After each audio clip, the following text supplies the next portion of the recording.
Hey all, Tony Bing here. Hello and welcome to my Lightning Goddess build for Storm for Marvel Heroes Omega.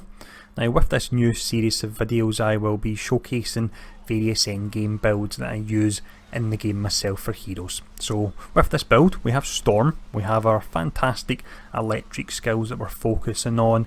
As you can see at the moment, the AoE she can put out is incredible. She's actually really pretty tanky as well, and overall she's just a huge amount of fun, and that's the reason I've chosen her as the first guide video that I'll show off. Now the format of these videos, what I will do is I will show off the skills and talents I would use and provide rationale as to why I'm using them. We then look at the optimal synergies for the particular build. In regards to Infinity, I've chosen to show the first 100 point allocation because that seems like a reasonable amount that some players may have at this point in time. Next up, what we do, we look at gearing. Now I won't spell out every piece of gear you'll use because that can change through time, but I'll give you hints on a general direction you want to go in to make the most out of the build. Finishing up, we've got the fun section where we do a run through of an operation, we do a bounty clear on top of that, and the particular operation we'll have for this video will be Striker's Command Bunker. But first up, what we'll do is we'll have a look at the skills you would use. So with these skills, as we look at them and I actually run round them, they will be in the order that I would use the actual rotation, but then we'll show off some gameplay so you can see the rotation in action. Now the first skill we use, and this will be our main spender, which is Chain Lightning. This is incredible. It arcs between enemies and it's really absolutely amazing for taking out trash. Now the only skill I would substitute this for, and this is purely if you're doing boss rushing, is you can switch it for Electrocute, because if you look at the damage numbers, you have Chain Lightning which does a maximum of 5,500 damage with 2.1 second attack speed, whereas Electrocute almost does double and it's the same attack speed. So bear that in mind. If you're going purely for boss rushing, switch out the lightning and put in Electrocute in its place. Now the next skill anyway we have is Lightning Storm. So this is a great AoE dot that stuns the enemy, and on top of that it starts off our vulnerability. So you always want to cast vulnerability before casting other skills so that they all get the benefit of the vulnerability on the particular enemy that you're fighting. Now next skill we have another dot AoE skill, and this particular one is Crashing Hail. So this will slow the enemy for 50%. So if you're using a legendary such as a casket, this allows you to get the bonus 1000 extra damage on it. So bear that in mind that she's got slow in her kit, and it also applies to one or two artifacts that have a slow damage bonus as well. We then have Sudden Tornadoes, so another dot, and this is generally the theme with Storm. She's all about laying down a ton of dots on the enemies, but this one you will summon 2 tornadoes. The duration is 10 seconds and the cooldown is 10 seconds as well, so nice smooth rotation so far. Now next up we move to skills that you actually need full Tempest Surge to activate. So generally when you start off a level or a zone, you'll quickly cast your signature so you can get full Tempest Surge, and skills such as this will be available. Now the skill in question is Billion Volt Strike, which is a great skill. It stuns the enemy, hits them for a ton of damage, and on top of that it does a bonus based on the amount of max Tempest damage that you actually have, and it has a cooldown of 8 seconds. We then have Storm Surge, another great skill. I find I'm saying that with all the skills, and that's the reason I've covered Storm first, as she's a fantastic character. Now this one can only be activated again while Tempest Surge is active. It will summon 2 tornadoes. They do the same amount of damage as the Sudden Tornadoes down here, and if we jump back up to it you can see the initial damage packet of 30,000, which is really pretty nice. 100% critical hit chance, 1.5 second to freeze as well there, and if you cast this and then you're lucky enough to get your Tempest Surge becoming active again, the cooldown off it comes off and you can cast that again. So you could actually potentially have up to 6 tornadoes flying around, 4 from casting this twice and 2 from the tornado skill.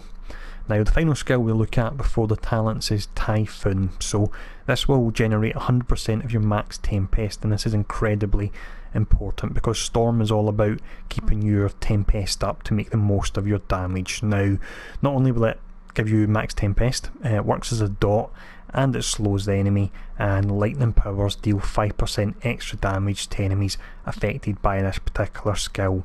Now when we look at talents, there's different variants of this. We can have a 30-second cooldown, 25 seconds, or even 20 seconds on it. Currently I'm using 20 seconds because I don't have a huge Tempest pool, but we'll discuss that in a bit more detail when we look at the talents. And on the subject of that, let's have a look at them now. The first talent we have here then ties in with our heavy use of lightning and electric tag skills. So this one is Flash and Thunder. So you gain electric power damage 10%, and you gain a 20% chance when you hit to summon an electric column. So that works as a dot and it lasts for 6 seconds. So just what Storm needs, another dot to whittle down the enemies. It really is great. Now next up we have Lightning Tempest. So with this, while Tempest Surge is active, you gain a flat 3% critical hit chance, which is really quite a lot when you start to take diminishing returns into account, and also you'll be doing damage on top of that. Now the way talent line number 5 is set up, which we'll cover at the end, I like to do these things in order, is this actually activates all 3 talents in this particular line. So I'll show the other ones off, so you'll get the bonus of all these, which is pretty great and it is unique. Now the other one we'll get the bonus of then is Freezing Tempest. So you gain 10% base damage and you have another dot there, as well as slowing the enemy. And then finally, when your Tempest Surge is active, through Gust and Tempest you gain a flat 10% deflect chance. So you add that into the 20% dodge chance you can get when Tempest Surge is active, and she can actually turn out pretty tanky, really, to be honest, which again is fantastic. But talent line number 3, now you've got various options you can use here, and this particular talent line is all about how big is your Tempest pool. As your Tempest pool increases through various gear options, you can then choose to move up this line to use skills that will pump out more damage but still allow you to have the 100% uptime on Tempest Surge. So we start off at the bottom, you've got Healing Rain, and with that Typhoon will have a 20-second cooldown, and you also gain rapid healing. Once you get your pull up, you then move on to Acid Rain, so that takes the cooldown to 25 seconds and it adds a dot. And then finally, this one's pretty great, it's Storm Vortex. Now the Typhoon will have its full cooldown of 30 seconds, but it does an additional 40% damage, and on top of that it continually pulls enemies into the area where it's cast, and that's great for laying down additional dots there. So the goal is to get your Tempest high enough to work towards being able to use this and keep your Tempest Surge up all the time. But the next talent we have, this is Billion Volt Strike. So Thundering Maelstrom transforms into Billion Volt Strike, a skill we looked at a moment ago. This is a powerful lightning power that targets a large area. Now the final talent we look at just before we check out the synergies is Fury of the Storm, and as mentioned, when Tempest Surge gains the effects of Freezing Tempest, which is the talent in line number 2, you also gain Gust and Tempest as well, so you're gaining all 3 from that particular talent line, so it really is great. But let's now have a look at the synergies I would use here. So when you are selecting the synergies for any hero, the first 2 that you always want to pick will be the 2 that match your primary attributes. So in this instance we have Angela, who offers speed, and we also have Gambit, who offers energy. Now we have other options in there that are great universally, such as Blade has the health on hit and attack speed, you have Hawkeye who has the crit damage, we then have Iceman who has ice damage, which is great for Storm. Scarlet Witch is fantastic because she offers 10% dot effectiveness. She-Hulk is a nice one that I like to use in a lot of heroes because it's very generic, but it offers health and health regen. Squirrel Girl is your 4% damage to bosses, always great. Then we have Storm, and of course that one works great on her. And then finally we finish up with Thor, and he offers the electric damage there, so that pulls our electric power damage total up to 5%, which is really pretty nice. But next up what we'll do is have a look at the Infinity, and this is where I would place the first 100 points, because that's generally where should be where people may be at this point in time. For the first 100 Infinity points, it really is pretty simple here, and we want to place them into the resource. So this is in the Mind Gem, it's called Deep Thought, and 100 points will give us 250 Tempest. So as mentioned, Tempest is exceptionally important because it gives us the huge dodge buff and the damage buff, and also allows us to fire off 2 of our skills that are relying on it as well. Now, although this is the guide for 100 infinity points, Deep Thought caps out at a cost of 200 infinity points for a total of 500 Tempest, so really you're all set for your first 200 infinity points, which is going to take you a good bit of time anyway. But what we'll do next is we'll look at the gearing priority for this build. So when we come to the gearing section, what I'm not going to do here, as you can possibly see, is give a definitive list of what I class to be best in slot for a hero. Now the reason for that is that there's a lot of items that heroes can actually use now, but on top of that, items can regularly change, and I don't want any sections in this video to actually be out of date. So what I'll do is give a general outline of where you start, and from there you can use the information in this video to decide what you want to use. Of course, in the comments below, if you've got any questions, feel free to ask and I will help you out.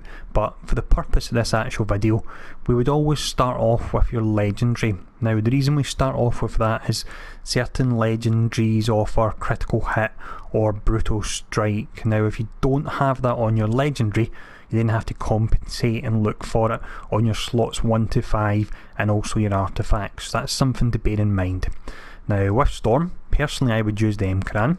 Reason being, it provides us with the 200 Tempest, which is fantastic for us. It's got the 3,000 health, which is nice, not necessarily needed, but we're not going to say no to extra health. We then have the 600 damage rating, we have an all important 1500 critical hit rating, and this is really, along with the Tempest, the primary reason I build my setup around this, because if we use the casket, which thematically I love the idea of with the snowstorm proc, we're hurting massively for critical hit rating, and that's the same for any legendary that doesn't offer critical hit rating. You really struggle to make that back up again and also keep up your brutal strike at a respectable rating. So with this, we have the Tempest, we have the critical hit.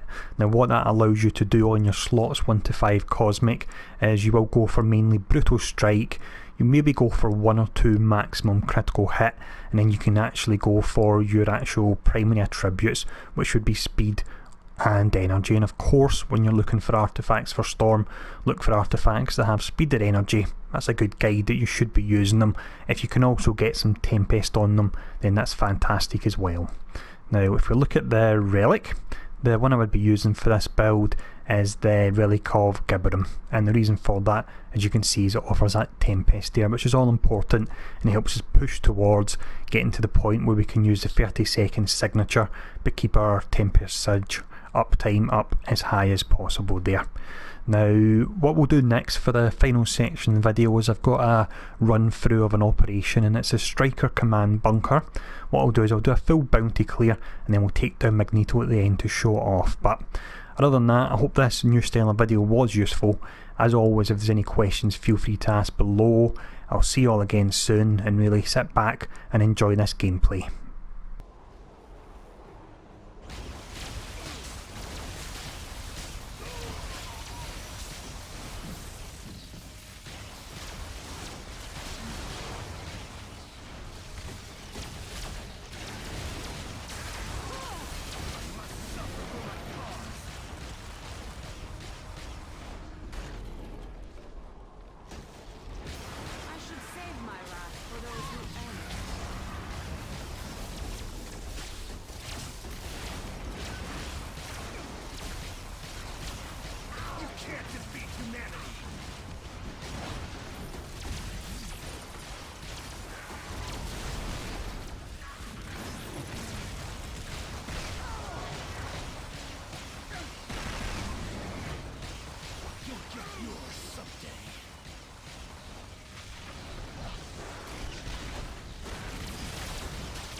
Challenge.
goddess.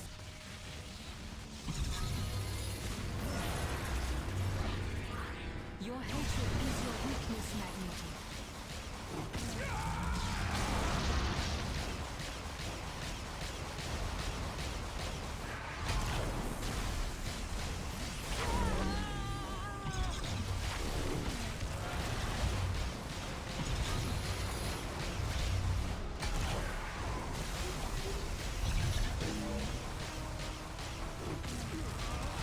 You should be worshipped as a goddess, Aurora.